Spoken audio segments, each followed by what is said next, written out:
I read a couple of articles from the Journal of the American Medical Association recently that talked about head trauma. And there were a couple of findings that I think are very helpful for all of us to know and to think about. Now, there were some statistics. There's 2 million head traumas per year in the United States that go to the emergency room.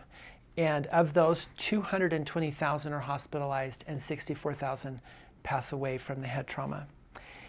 The head traumas can be subdivided into mild, moderate, and severe, depending on their initial Glasgow Coma score and also depending on the initial head CT, but mostly on the initial physical exam.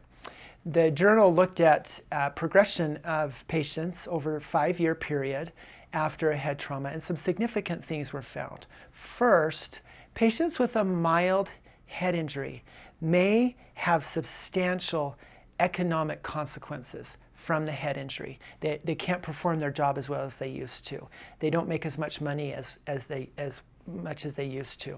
It was shown in the article that having some financial support in the form of some disability support by the employer and some time to really get better had a positive benefit. So all of us employers and in society in general, I think we need to appreciate the significance of even a mild head injury.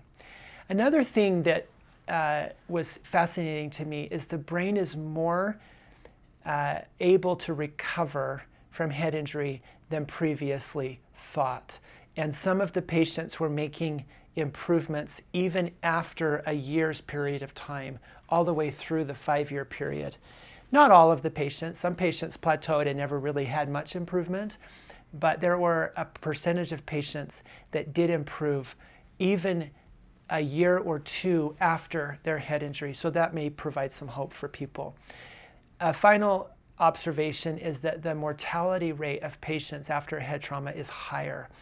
So given that they have more medical complications and there is an opportunity for improvement even after several months of recuperation, it's important to recognize that patients that have had a head injury should continue to regularly work with their healthcare team to get as good as they can and to recognize other healthcare problems that they may have along the way.